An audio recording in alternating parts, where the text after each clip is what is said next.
Grabe din, coach, ah. First time na nanalo ang dance hall this season. Really? Oo. At sa'yo, natapat, coach, dun. Ano namang message mo, syempre, sa duo mo ngayon na naitawid din ang tinaas ang dance hall. bandera ng genre mo. Yes. Pinanalo talaga. Siyempre, proud na proud ako and na-feel ko rin talaga yung hard work nila sa rehearsals. Hindi kami natatapos ng walang goal na na-achieve kada gabi, kung ano man yung schedule namin na binigay, kahit iba-iba kami. Nag-meet pa rin kami halfway. Tapos, ako kasi as a coach, hindi ako yung tipong ako lahat masusunod.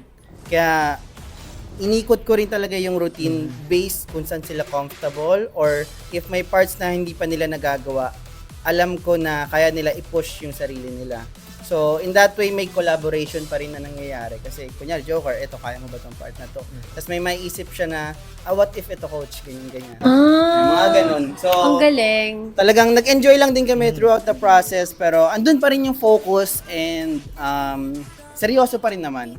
But at the same time, hindi kasi pwedeng sobrang Gina G ka tapos after nun, parang mababad trip. Syempre naman, Oo. kailangan continuous, consistent. At dahil nag-enjoy kayo sa performance, sa paggawa syempre ng pyesa na ito, nag-enjoy din kami na panoorin mapanoorin kayo. Talagang Kung- nag-translate naman yung effort Yes, nyo. talagang tumawid sa screen. Tumawid din sa ating Dance Universe, di ba? Congratulations once again. Congratulations sa Shanty guys. Joker. Palakpakan para sa sarili natin. Yes!